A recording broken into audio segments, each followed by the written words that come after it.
Om Ajnanatimirandasya Jnananjana Shalakaya Chakshurunmilitam Yena Tasmai Shri Gurave Namah. Krishna Keśava, Krishna Keśava, Krishna Keśava, Pahi Mam.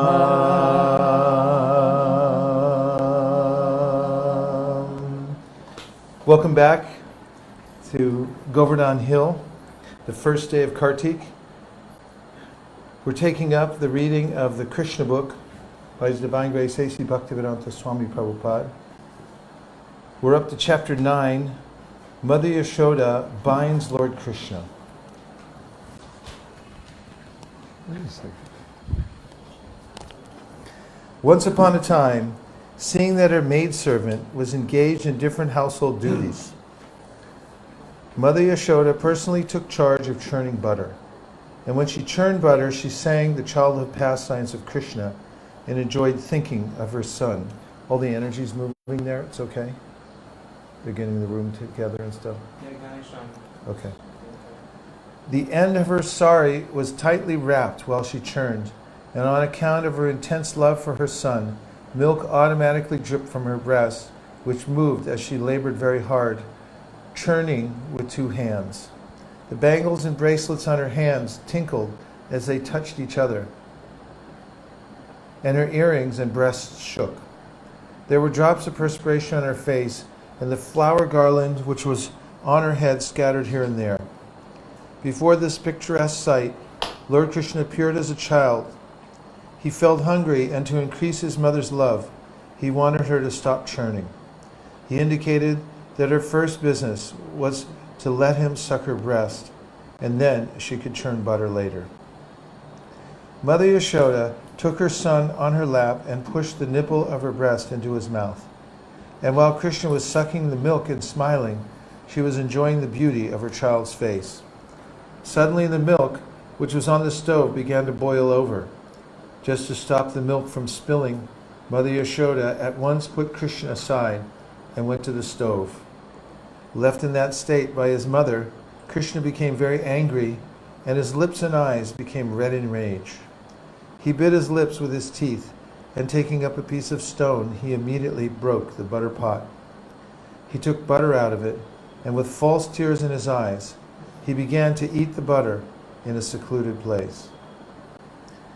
In the meantime, Mother Yashoda returned to the churning place after setting the overflowing milk pan in order.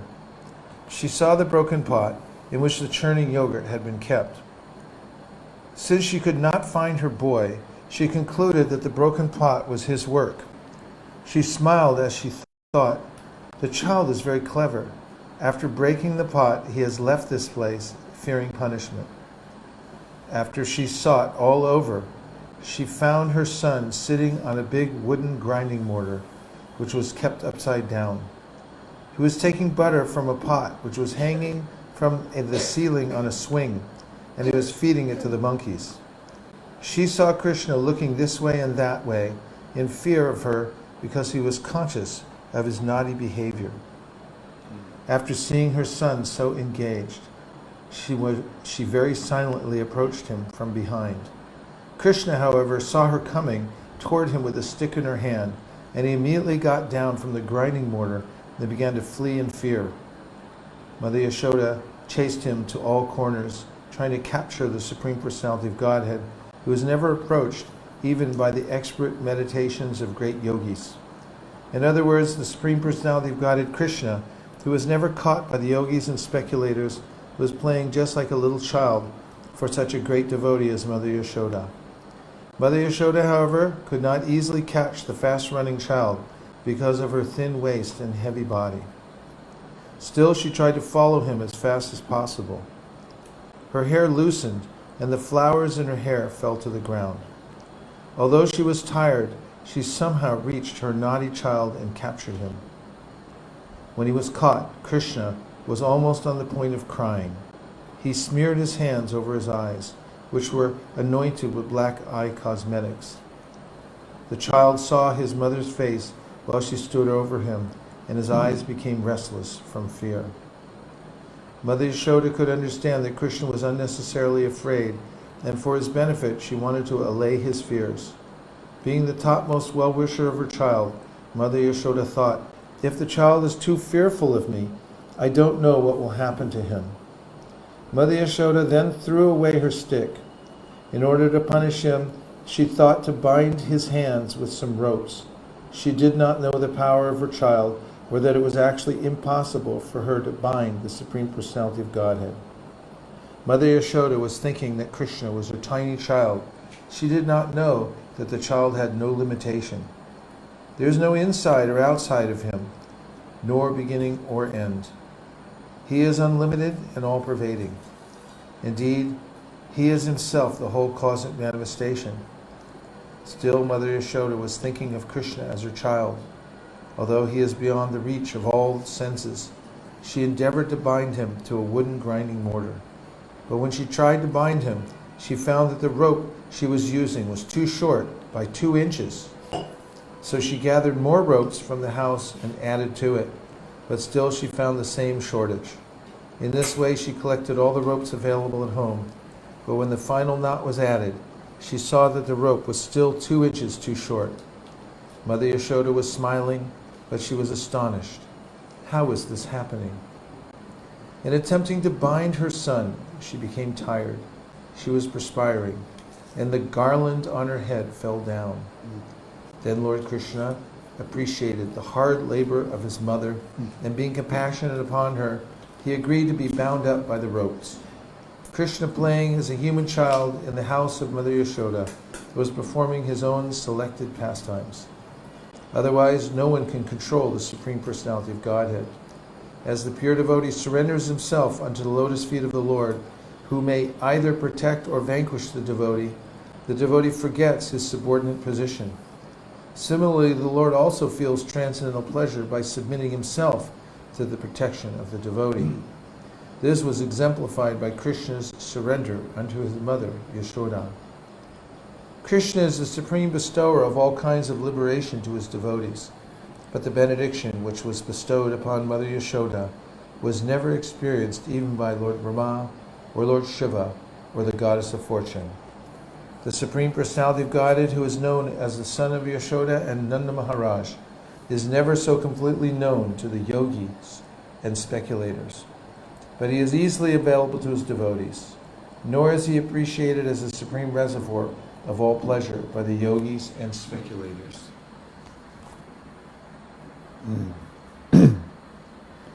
After binding her son, Mother Yashoda engaged herself in household affairs.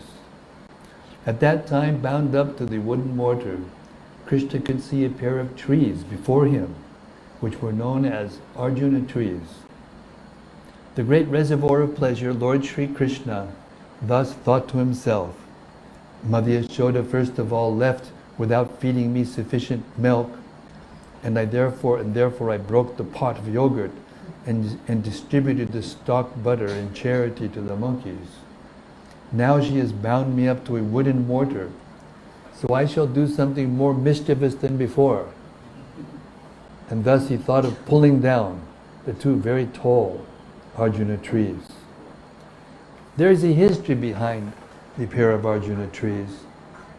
In their previous lives they had been the sons of Kuvera, and their names were Nalakuvara and Manigriva. Fortunately, they later came within the vision of the Lord. In their previous lives, the great sage Narada had cursed them in order to bestow the highest benediction of seeing Lord Krishna. This benediction curse was bestowed upon them because of their forgetfulness due to intoxication.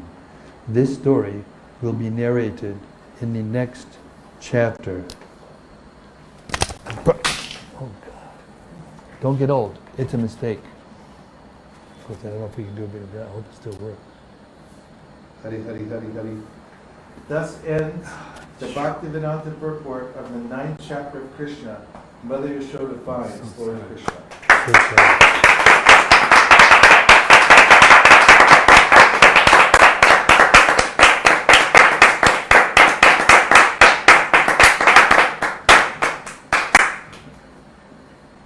Chapter 10. The deliverance of Nalakuvara and Manigriva. The story of cursing Nalakuvara and Manigriva and their deliverance by Krishna under the all-blissful desire of the great sage Narada is here described.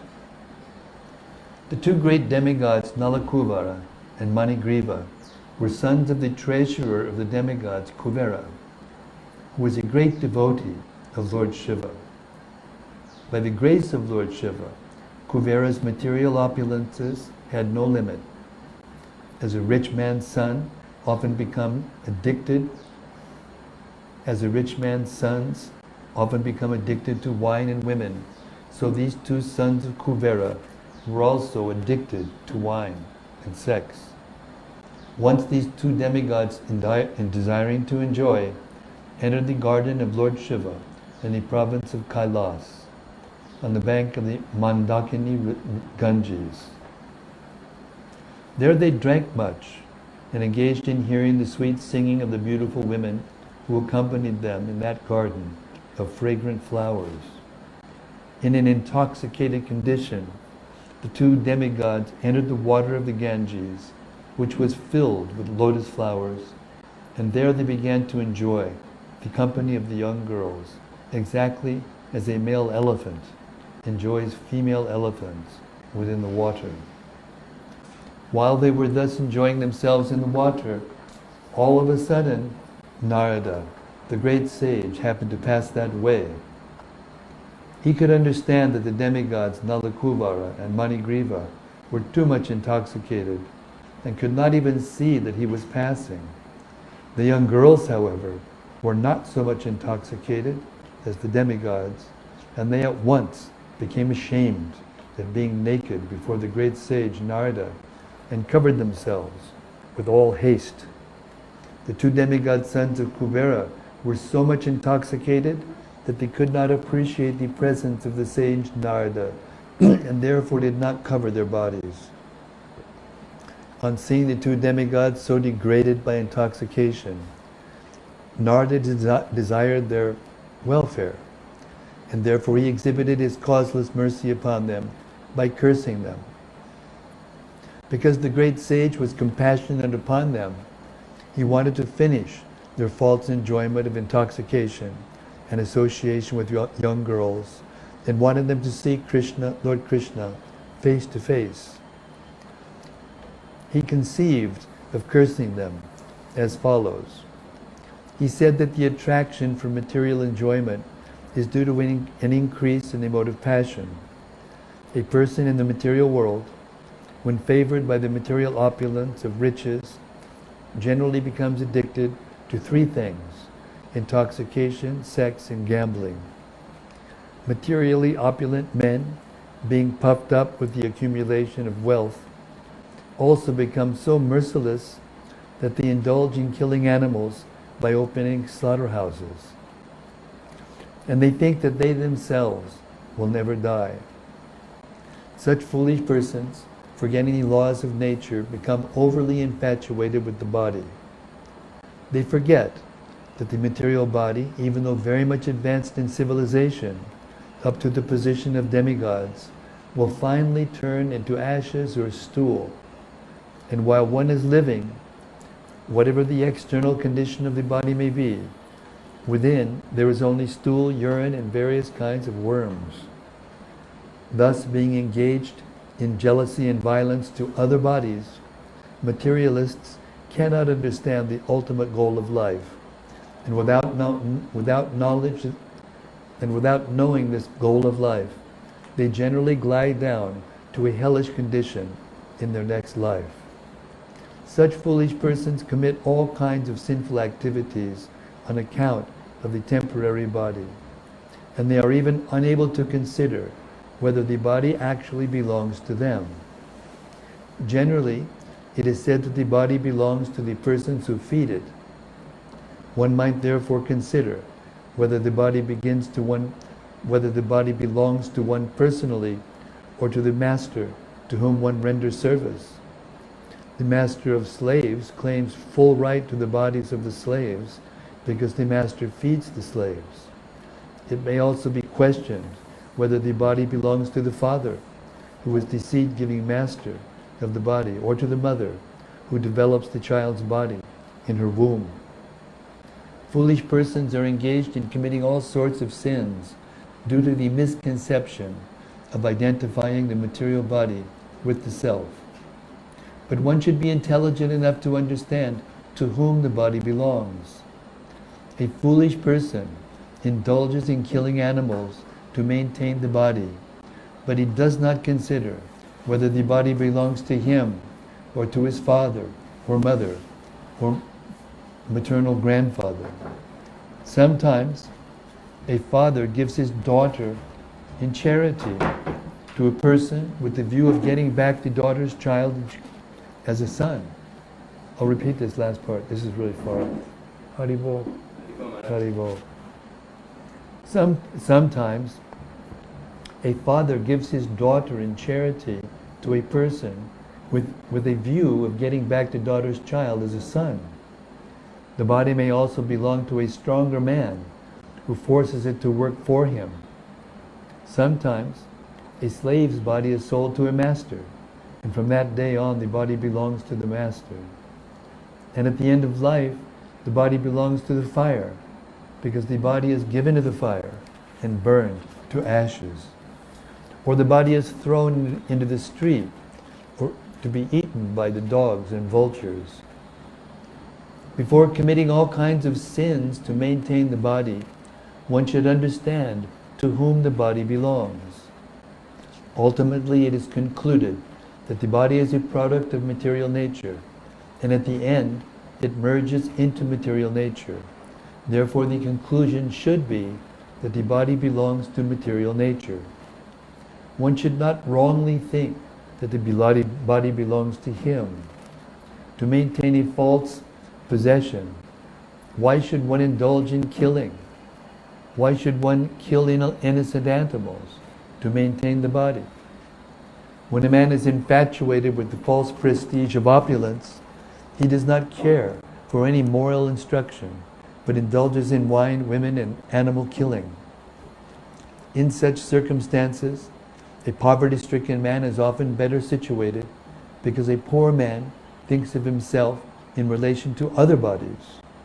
A poor man often does not wish to inflict injuries upon other bodies because he can understand more readily that when he himself is injured, he feels pain.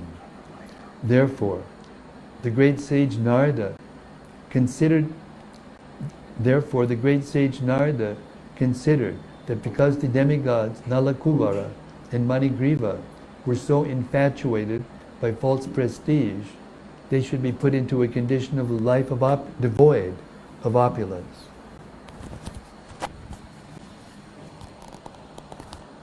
Please welcome Divyanga Prabhu, my old friend, disciple of Srila Prabhupada, making his debut back here in Vrindavan Dham. Hare Krishna. Hare Krishna. Haribol. Please forgive my offenses. A person who has a pinprick in his body does not wish others to be pricked by pins. A considerate man in the life of poverty does not wish others to be also put into that condition.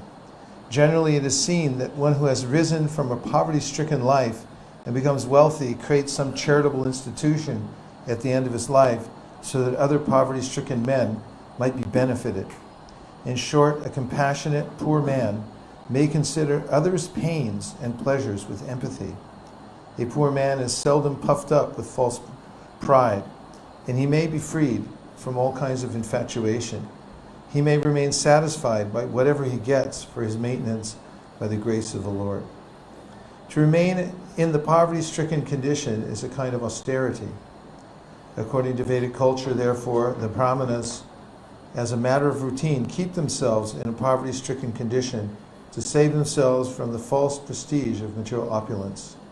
False prestige, due to advancement of material prosperity, is a great impediment for spiritual emancipation. A poverty-stricken man cannot become unnaturally fat by eating more and more. And on account of not being able to eat more than he requires, his senses are not very turbulent. When the senses are not very turbulent, he cannot become violent. Another advantage of poverty is that a saintly person can easily enter a poor man's house, and thus the poor man can take advantage of the saintly person's association. We had in Denver a few years ago, we went to the really poor neighborhood, and we were going around supper time, and knock on the door, and people just go, "Come on in," and they'd be sitting there having dinner. I mean, one family, they were at the dinner table, and they barely even looked up. They just said, "Come on in," and I came in and I started, and they go, "What do you got there, honey?" And they were asking, just like really friendly. And then later on, we went to a rich neighborhood, and as soon as we stepped on the first porch, they kicked us out. They called the cops. They go, "Get out of here." And we were thinking of this section. Oh, yeah. Very practical. How true it is. A very opulent man does not allow anyone to enter his house. Therefore, the saintly person cannot enter. According to the Vedic system, a saintly person takes the position of a mendicant so that on the plea of begging something from the householder, he can enter any house. The householder, who has usually forgotten everything about spiritual advancement because he is busy maintaining family affairs, can be benefited by the association of a saintly person. There is a great chance for the poor man to become liberated through association with a saint. Of what use are persons who are puffed up? Please welcome Havi Prabhu. Haribol. Hare Krishna. The householder, who has usually forgotten everything about spiritual advancement because he is busy maintaining family affairs, can be benefited by the association of a saintly person. There is a great chance for the poor man to become liberated through association with a saint. Of what use are persons who are puffed up with material opulence and prestige if they are bereft of the association of saintly persons and devotees of the Supreme Personality of Godhead? The great sage Narada therefore thought that it was his duty to put those demigods into a condition where they could not be falsely proud of their material opulence and prestige.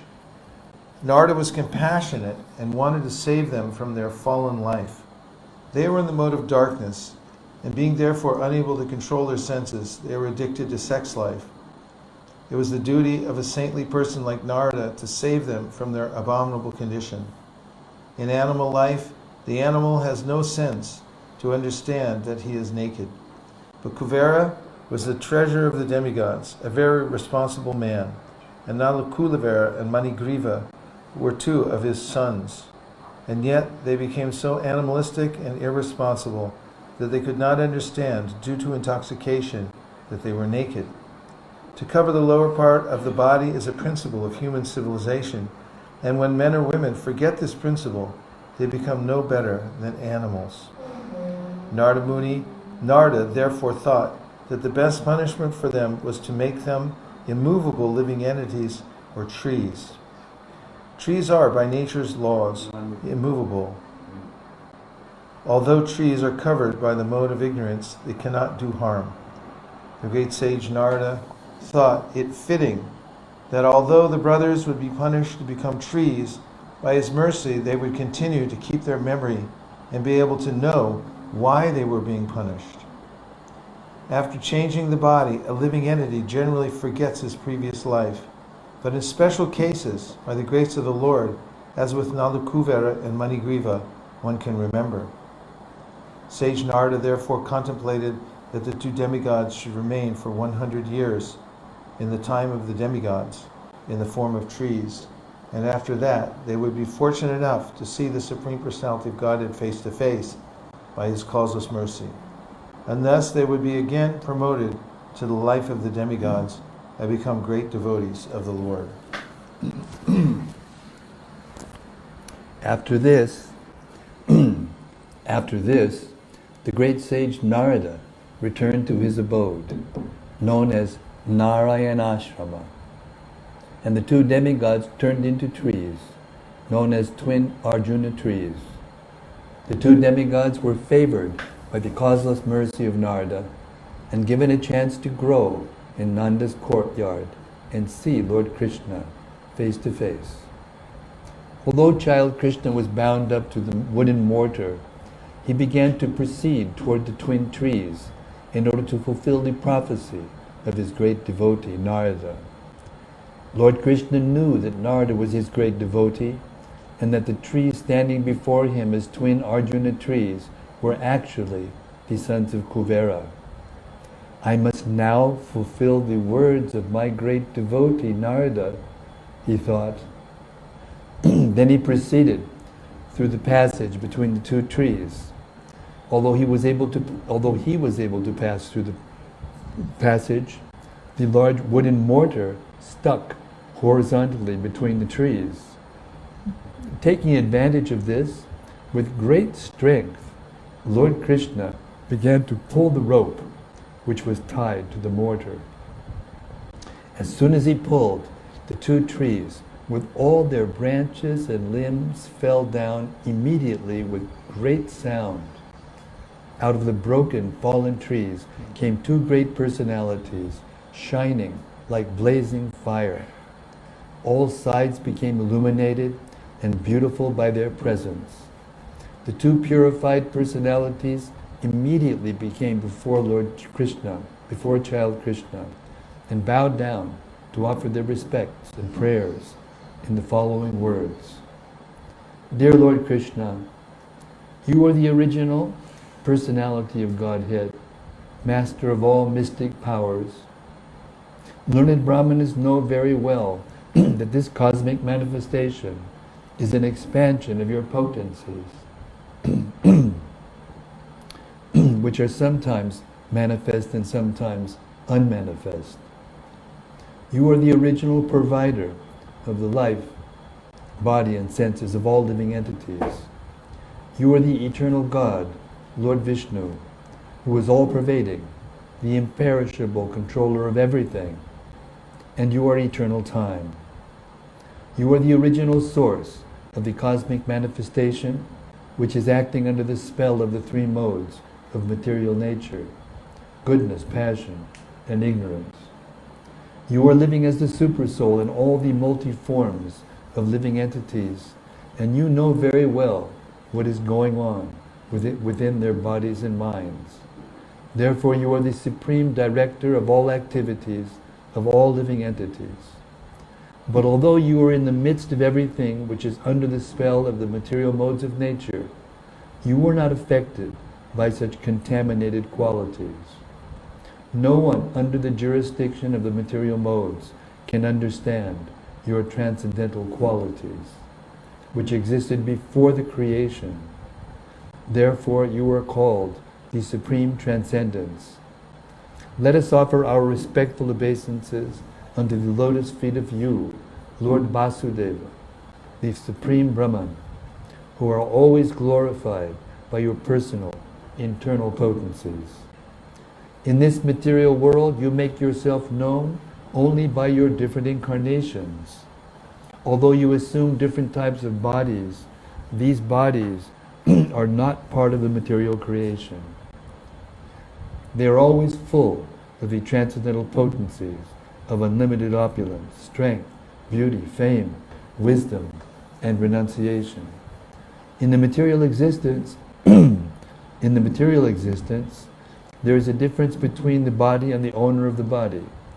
But because you appear in your original spiritual body, there is no such difference for you. When you appear, your uncommon activities indicate that you are the Supreme Personality of Godhead. Such uncommon activities are not possible for anyone in material existence.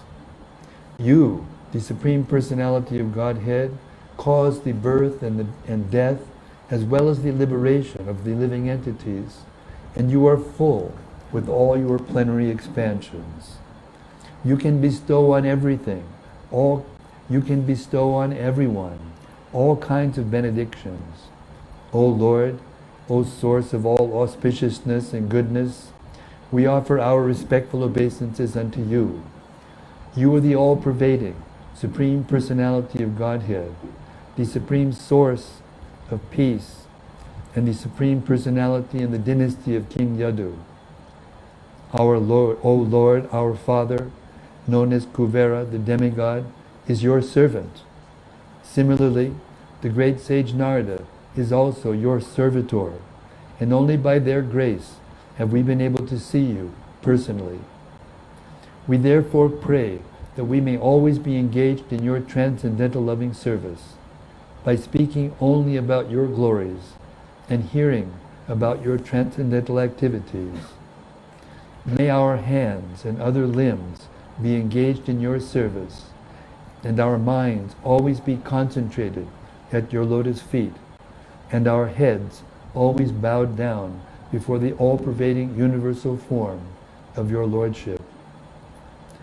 When the demigods Nalakuvara and Manigriva finished their prayers, the child Lord Krishna, the master and proprietor of Gokula, bound to the wooden grinding mortar by the ropes of Yashoda, smiled and said, "It was already known to me that my great devotee Narada Muni had shown his causeless mercy by saving you from the abominable condition of pride due to possessing extraordinary beauty and opulence in the family of demigods.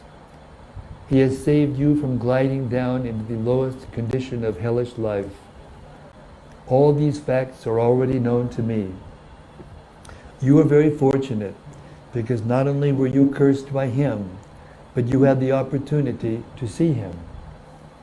If someone is able, by chance, to see you face to face, a great saintly person like Narada, who was always serene and merciful to everyone, then immediately that conditioned soul becomes liberated. This is exactly like being situated in the full light of the sun. There cannot be any visionary impediment. Therefore, O Nalakuvara and Manigriva, your lives have now become successful because you have developed ecstatic love for me. This is your last birth within material existence. Now you can go back to your father's residence in the heavenly planets. And by remaining in the attitude of devotional service, you will be liberated in this very life." After this, the demigods circumambulated the Lord many times and bowed down before him again and again, and thus they left. The Lord remained bound up with ropes to the grinding mortar. Thus ends the Bhaktivedanta purport of the 10th chapter of Krishna, the deliverance of Nalakuvara and Manigriva.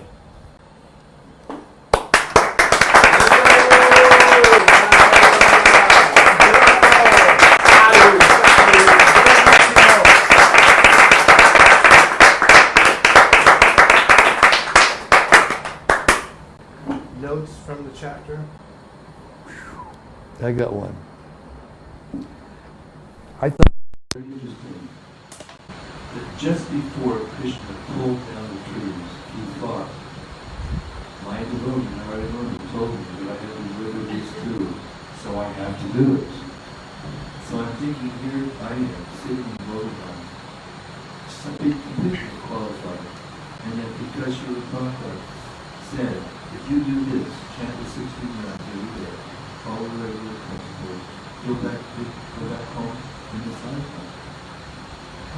We are There you have it. we've got that level of benediction, and Krishna will certainly do it. Whoa. Come on. I feel better already. Maharaj, we noticed also in the last chapter about Drona and Dharma, who had received a benediction from Brahma, that they would become the parents of the Lord, and the Lord thus considered that Brahma, like great devotee, had given the promise, and that's why he benedicted them and showed up in their family. Other thoughts? I have one question.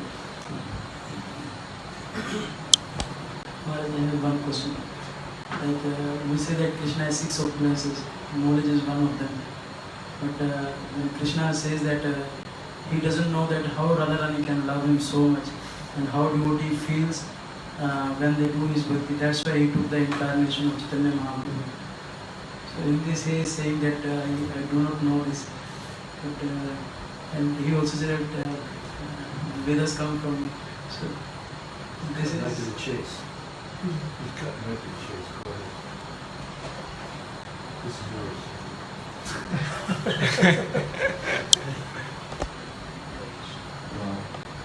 Krishna Chakravarti Thakur gives a lot of commentary about what he calls the Lord's divine ignorance, through which he willingly becomes subordinate to his Lila Shakti. The example that he gives is when the cowherd boys went into the mouth of Agasura, he was marveling at how his energies were working, and it seems as if in that section he's not quite sure why they're going into the mouth and so forth of Agasura. And Vishnu Chakravarti Thakur comments about that, about how that's the Lord's pleasure to put himself in that kind of situation to marvel at his own energies. But in another sense, there's always, as Kaviraj Goswami writes in the Chaitanya Charitamrita, there's always a competition between Radha and Krishna, because each one is always becoming more qualified and more beautiful by observing the other one, and they're constantly increasing. There's a transcendental competition. And it's not as if, source of the energy and the energy and the energetic are ultimately one. Of course, they're different at the same time. So there's no ultimate dichotomy between the two. Krishna is the supreme, is the supreme everything, is the supreme humble. And therefore, when he sees Radharani and how she's treating him, he's thinking, how is it possible? So what is it about me that allows you to act like that? And how I want to feel that. Too. So that's part of what he's saying. It's Krishna's will, Krishna's desire for the pleasure of his devotees. And sometimes forgets.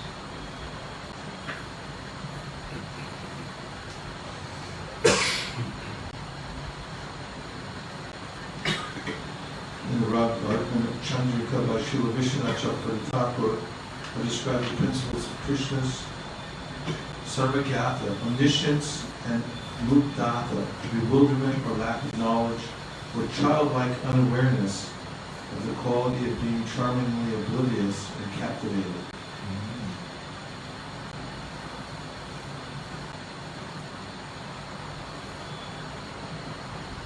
Here's a commentary in the 15th chapter of the 10th canto where Krishna sees the cowherd boys dying from drinking the poison Jamuna, where it discusses that he actually felt they were dead.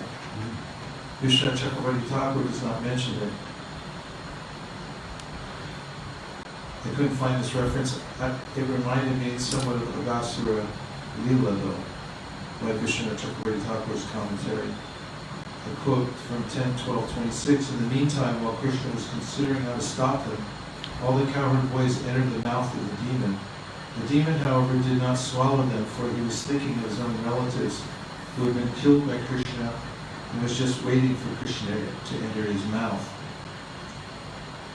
Krishna Chakravarti Thakur commentary, just as Krishna was deciding to stop them, the boys entered the serpent's mouth, but the serpent did not swallow them. Why didn't he swallow them? The demon was remembering the death of his brother and sister at the hands of the Lord, so he was waiting for Krishna. One should not think that Krishna's Satya Sankalpa Shakti, potency that fulfills every desire of the Lord, was thwarted because Krishna could not stop the boys from entering the serpent's mouth, though he wanted to. On the other hand, Krishna's devotees had a desire to be saved by Krishna, this is going dead, if by chance they were swallowed by the demon.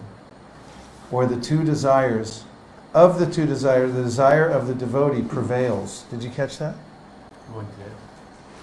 I'll do it again because it was... On the other hand, Krishna's devotees had a desire to be saved by Krishna if by chance they were swallowed by the demon. Just saying that in this section, the boys wanted to experience being saved by Krishna. So that's why Krishna, I'll just read it.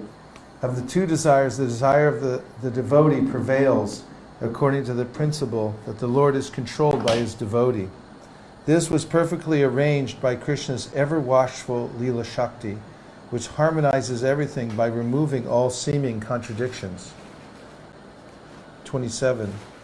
Krishna saw that the cowherd boys, who did not know anyone but him as their Lord, had now gone out of his hand and were helpless, having entered like straws into the fire of the abdomen of Aghasura, who is death personified.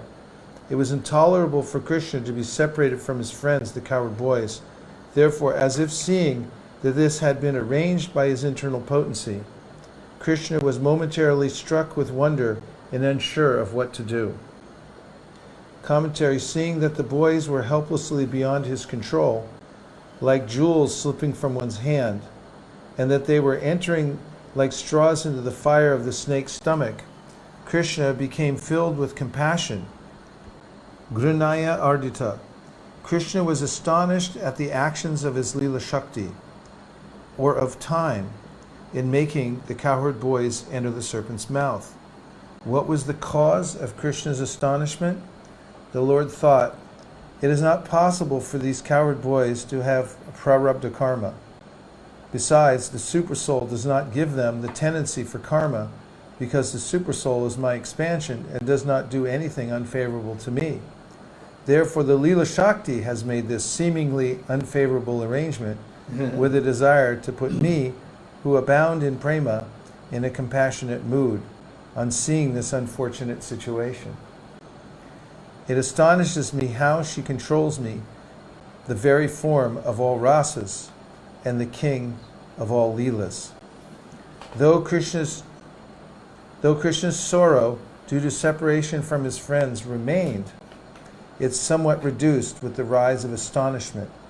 This is the meaning here. So it just kind of, gives an idea of how it is that Krishna interacts with his Leela Shakti in order to enjoy kind of like childlike wonderment in his own pastimes. Could you elaborate a little bit on Shalva, and when Shalva uses mystic power to seemingly cut off the head of Vasudeva in front of Krishna, and how he momentarily, could you elaborate on that? I think it's under the same category, but It is, but it is the same category, but it also has to do with Krishna's natural affection for his father being in Naralila in the material world. Naralila means he acts as if he's a human being with the same human feelings. And in order to act within the laws of material nature in general, he does that. And also to express his love. In order to express his love to the near ones that he has, especially his father and mother, he will sometimes act like that, show intense family attachment, in order to show that love for his own satisfaction and for the satisfaction of his devotee. I think you just turn this up like 1 or 2 clicks. In my humble opinion. Your opinion is really humble.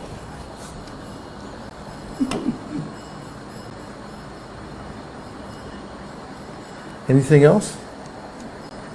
I kind of like this. I love this.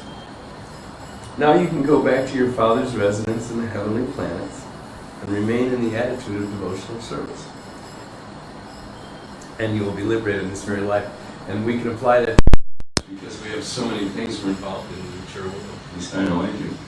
And But if you remain in transcendental consciousness by following Prabhupada and by practicing sadhana, then you can go on with your life and be in devotional attitude, and then you'll be liberated in this very life. There you go.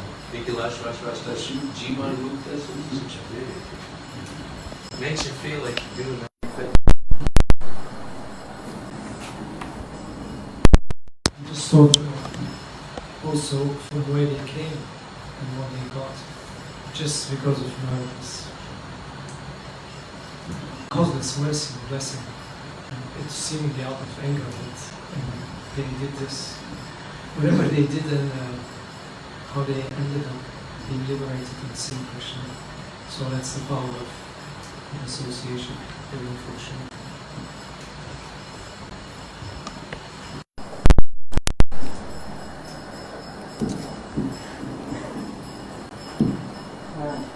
He talks about routine, keeping themselves in a poverty-stricken condition to save themselves from the false prestige of material offerings.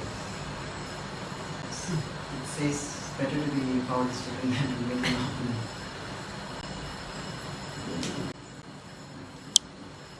Yeah.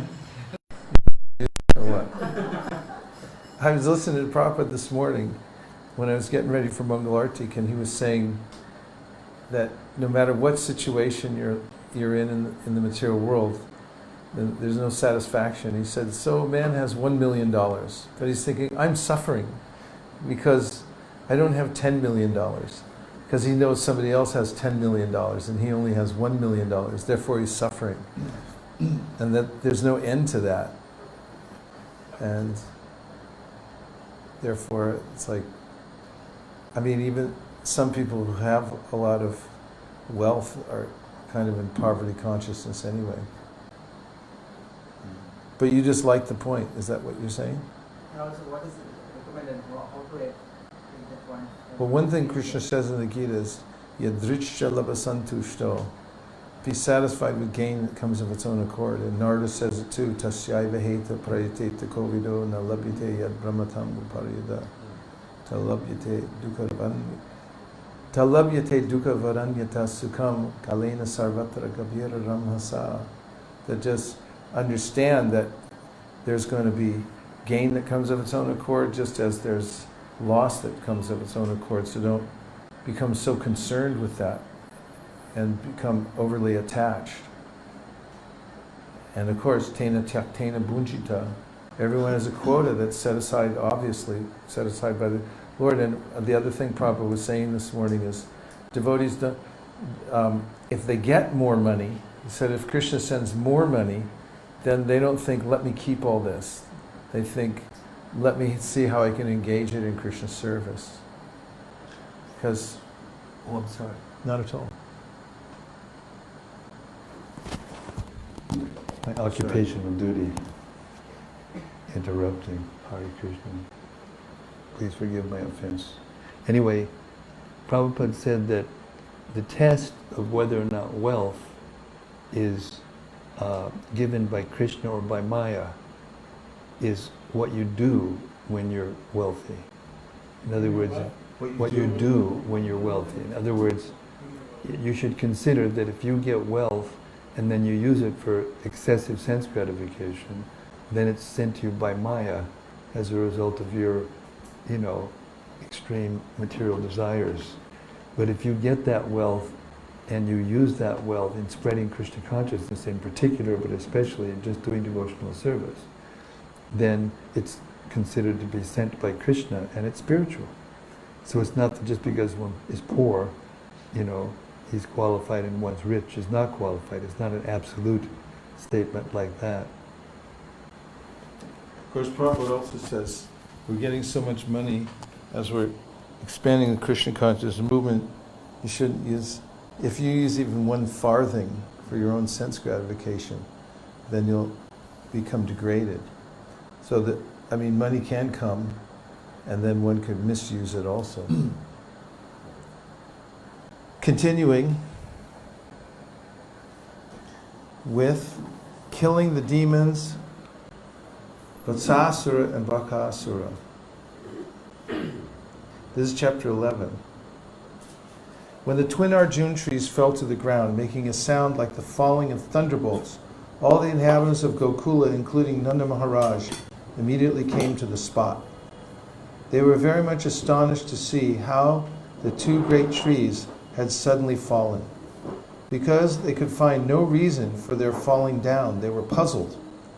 When they saw child Krishna bound up to the wooden mortar by the ropes of Mother Yashoda, they thought that it must have been caused by some demon. Otherwise, how was it possible? At the same time, they were very much perturbed because such uncommon incidents were always happening to child Krishna. While the cowherd men were thus contemplating, the small children who were playing there informed the men that the trees had fallen because Krishna had pulled the wooden mortar with the rope binding him. Krishna came in between the two trees, they explained, and the wooden mortar was topsy-turvied and stuck between the trees. Krishna pulled the rope and the trees fell down. When the trees fell down, two very dazzling men came out of the trees and they said something to Krishna. Most of the cowherd men did not believe the statement of the children. They could not believe that such things were at all possible. Some of the men, however, believed them and told Nanda Maharaj, "Your child is different from all other children. He just might have done it." Nanda Maharaj smiled to hear about the extraordinary abilities of his son. He came forward and untied the knot just to see his wonderful child. After being freed by Nanda Maharaj, Krishna was taken into the laps of the elderly gopis. They took him away to the courtyard of the house and began to clap, praising his wonderful activities. Krishna danced along with their clapping, just like an ordinary child. The Supreme Lord Krishna, being completely controlled by the gopis, sang and danced just like a puppet in their hands. Nothing. Sometimes Mother Yashoda used to ask Krishna to bring her a wooden plank for sitting. Although the wooden plank was too heavy to be carried by a child, still somehow or other Krishna would bring it to his mother. Sometimes his father, while worshipping Narayan, would ask him to bring his wooden slippers, and Krishna, with great difficulty, would put the slippers on his head and bring them to his father. When he was asked to lift some heavy article and was unable to lift it, he would simply move his arms. In this way, daily, at every moment, he was the reservoir of all pleasure for his parents.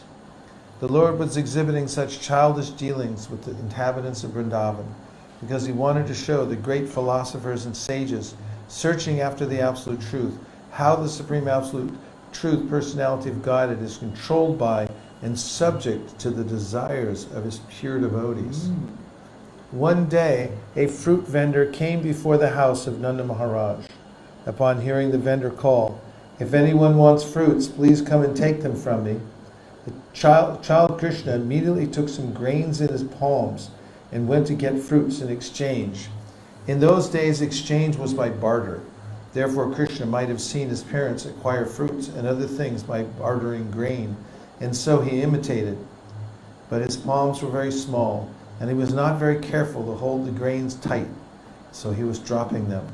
The vendor who came to sell fruits saw this and was very much captivated by the beauty of the Lord, so she immediately accepted whatever few grains were left in his palms and filled his hands with fruits. In the meantime, the vendor saw that her whole basket of fruit had become filled with jewels. The Lord is the bestower of all benedictions. If someone gives something to the Lord, he is not the loser. He is the gainer by millions of times. One day, Lord Krishna, the liberator of the twin Arjun trees, was playing with Balaram and the other children on the bank of the Jamuna. And because it was already late in the morning, Rohini, the mother of Balaram, went to call them back home. But Balaram and Krishna were so engrossed in playing with their friends that they did not wish to go back. They just engaged themselves in playing more and more. When Rohini was unable to take them back home, she went home and sent Mother Yashoda to call them again. Mother Yashoda was so affectionate toward her son that as soon as she came out to call him back home, her breasts filled up with milk. She loudly cried, "My dear child, please come back home." Your time for lunch has already passed. She then said, My dear Krishna, oh my dear lotus-eyed child, please come and suck my breast. You have played enough. You must be very hungry, my dear little child. You must be tired from playing for so long. She also addressed Balaram thus, My dear Rama, the glory of your family, my dear child, please come back with your younger brother Krishna immediately. You have been engaged in playing since early morning, and you must be very tired. Please come back and take your lunch at home. Your father, Nandaraj, is waiting for you. He has to eat, so you must come back so that he can eat. As soon as Krishna and Balaram heard that Nanda Maharaj was waiting for them and could not take his food in their absence, they started to return. Their playmates complained, Krishna is leaving us just at the point when our playing is at the summit. Next time we shall not allow him to leave. His playmates then threatened not to allow him to play with them again. Krishna became afraid, and instead of going back home, he went back again to play with the boys. At that time, Mother Yashoda scolded the children and told Krishna, My dear Krishna, do you think that you are a street boy? You have no home? Please come back to your home. I see that your body has become very dirty from playing since early morning. Now come and take your bath. Besides, today is your birthday ceremony. Therefore, you should come back home and give cows in charity to the brahmanas. Don't you see how your playmates are decorated with ornaments by their mothers? You should also be cleansed and decorated with nice dress and ornaments. Please, therefore, come back, take your bath, dress yourself nicely, and then again you may go on playing. In this way, Mother Yashoda called back Lord Krishna and Balaram, who are worshipable by great demigods like Lord Brahma and Lord Shiva. She was thinking of them as her children. When Mother Yashoda's children, Krishna and Balaram, came home, she bathed them very nicely and dressed them with ornaments. She then called for the brahmanas, and through her children, she gave many cows in charity for the occasion of Krishna's birthday. In this way, she performed the birthday ceremony of Krishna at home. After this incident, all the elder cowherd men assembled together, and Nanda Maharaj presided. They consulted amongst themselves how to stop the great disturbances in Mahavana on account of the demons. In this meeting, Upananda, the brother of Nanda Maharaj, was present. He was considered to be learned and experienced, and he was a well-wisher of Krishna and Balaram. He was a leader, and he addressed the meeting as follows. My dear friends, now we should leave here for another place, because we are continually finding that great demons are coming here to disturb the peaceful situation, and they are especially attempting to kill the small children. Just consider Putana and Krishna. It was simply by the grace of Lord Hari that Krishna was saved from the hands of such a great demon. Next, the whirlwind demon took Krishna away into the sky, but by the grace of Lord Hari he was saved, and the demon fell down on a stone slab and died. Very recently, this child was playing between two trees, and the trees fell down violently, and yet there was no injury to the child. So Lord Hari saved him again. Just imagine the calamity if this child or any other child playing with him were crushed by the falling trees. Considering all these incidents, we must conclude that this place is no longer safe. Let us leave. We have all been saved from different calamities by the grace of Lord Hari. Now we should be cautious and leave this place and reside somewhere where we can live peacefully. I think that we should all go to the forest known as Vrindavana, where just now there are newly grown plants and herbs. It is very suitable for pasturing ground for our cows. It is very suitable for pasturing ground for our cows. And we and our families, the gopis with their children, can live peacefully there. Near Vrindavan is Govardhana Hill, which is very beautiful, and there are newly grown grass and fodder for the animals, so there will be no difficulty in living there. I therefore suggest that we start immediately for that beautiful place, as there is no need to waste any more time. Let us prepare all our carts immediately, and if you like, let us go, keeping all the cows in front." On hearing the statement of Upananda, all the cowherd men immediately agreed, "Let us immediately go there." Everyone then loaded all their household furniture and utensils onto the carts and prepared to go to Vrindavan. All the children, women, and old men of the village were arranged on seats, and the cowherd men equipped themselves with bows and arrows to follow the carts. All the cows and bulls were placed in the front along with their calves, and the men with their bows and arrows surrounded the herds and carts and began to blow on their horns and bugles. In this way, with tumultuous sound, they started for Vrindavan. And who can describe the damsels of Vraja? They were all seated on the carts and were very beautifully dressed with ornaments and costly saris. They chanted the pastimes of Krishna, child Krishna, as usual. Mother Yashoda and Mother Rohini were seated on a separate cart, and Krishna and Balaram were seated on their laps. While Mother Rohini and Yashoda were riding on the cart, they talked to Krishna and Balaram, and feeling the pleasure of such talks, they looked very, very beautiful. In this way, after reaching Vrindavan, where everyone lives eternally, very peacefully and happily, they encircled Vrindavan, drew all the carts together in a half circle, and in this way constructed a temporary residence. When Krishna and Balaram saw the beautiful appearance of Vrindavan, maybe it was dropped on its head too many times. When Krishna and Balaram saw the beautiful appearance of Vrindavan, Govardhana hill and the banks of the river Jamuna, they felt very happy. As they grew up, they began talking with their parents and others in childish language, and thus they gave great pleasure to all the inhabitants of Vrindavan. Soon, Krishna and Balaram had grown sufficiently to be given charge of the calves. Cowherd boys from the very beginning of their childhood are trained to take care of the cows, and their first responsibility is to take care of the little calves.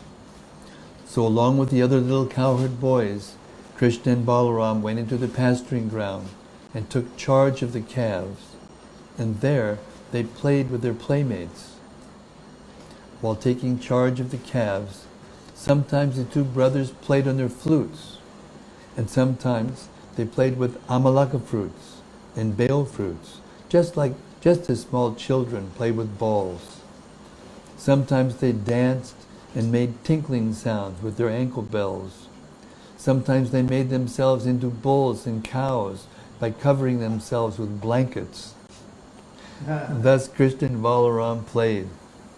The two brothers used also to imitate the sounds of bulls and cows and play like two bulls fighting. Sometimes they used to imitate the sounds of various animals and birds.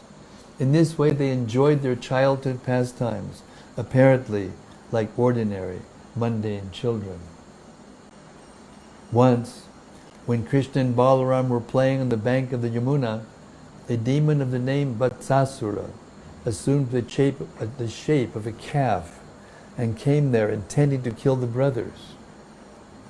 By taking the shape of a calf, the demon could mingle with the other calves. Krishna, however, specifically noticed this, and he immediately alerted Balarama about the entrance of the demon. Thus, both brothers then silently approached him. Krishna caught hold of the demon calf by the two hind legs and tail, whipped him around very forcefully, and threw him up into a tree. The demon lost his life and fell down from the top of the tree to the ground. When the demon lay dead on the ground, all the playmates of Krishna congratulated him. "Well done! Well done!" And the demigods in the sky showered flowers with great satisfaction.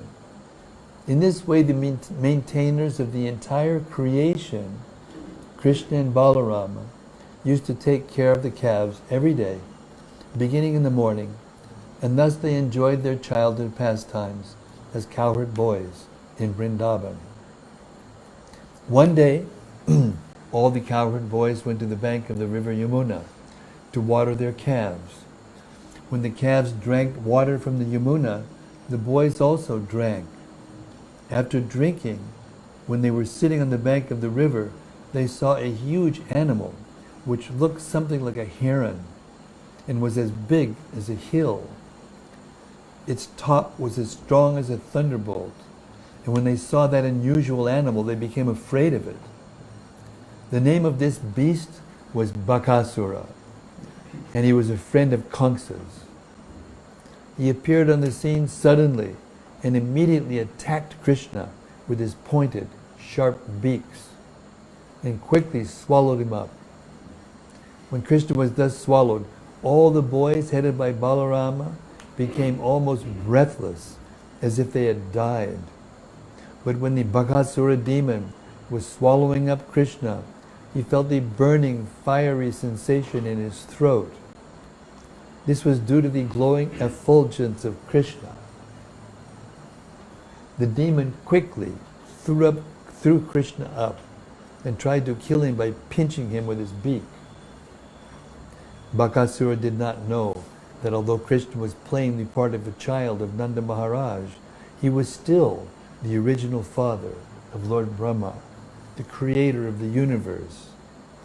Mother Yashoda's child, who was the reservoir of pleasure for the demigods, and who was a maintainer of saintly persons, caught hold of the great gigantic heron by the two halves of his beak, and before his cowherd boyfriends, bifurcated his mouth, just as a child very easily splits a blade of grass. From the sky, the denizens of the heavenly planets showered flowers like the malika, the most fragrant of all flowers, as a token of their congratulations. Accompanying the showers of flowers was a vibration of bugles, drums, and conch shells. When the boys saw the showering of flowers and heard the celestial sounds, they became struck with wonder. And when they saw Krishna freed from the mouth of the great demon Bakasura, all of them, including Balarama, were so pleased that it seemed as if they had regained their very source of life. As soon as they saw Krishna coming toward them, one after another embraced the son of Nanda and held him to their chests. After this, they assembled all the calves under their charge and began to return home. When they arrived home, they spoke of the wonderful activities of the son of Nanda. When the gopis and cowherd men all heard the story from the boys, they felt great happiness because naturally they loved Krishna, and by hearing about his glories and victorious activities, they became still more affectionate toward him. Thinking that child Krishna had been saved from the mouth of death, they looked upon his face with great love and affection. They were full of anxiety and could not turn their faces from the vision of Krishna. The gopis and men began to converse amongst themselves about how wonderful it was that Krishna, child Krishna, had been attacked in so many ways and so many times by so many demons, and yet the demons themselves had been killed and Krishna had remained uninjured.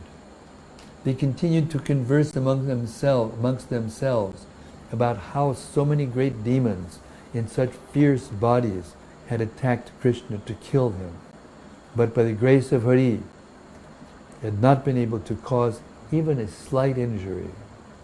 Rather, they had died like small flies in a fire. Thus they remembered the words of Gargamuni, who had foretold by dint of his vast knowledge of the Vedas and astrology that this boy would be attacked by many demons. Now they were actually seeing that this was coming true, word for word.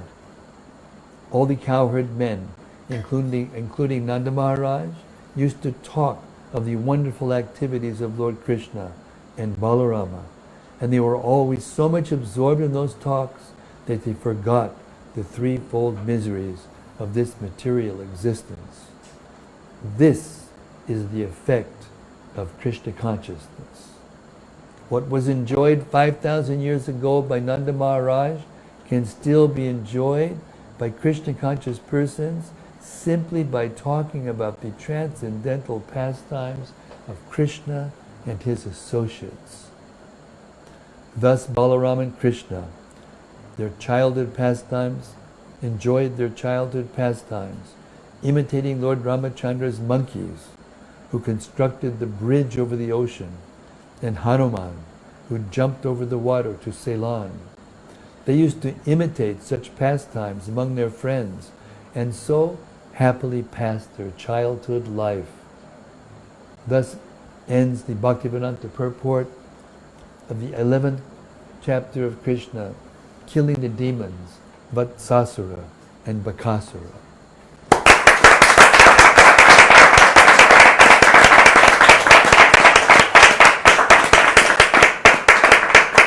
I just have a couple comments.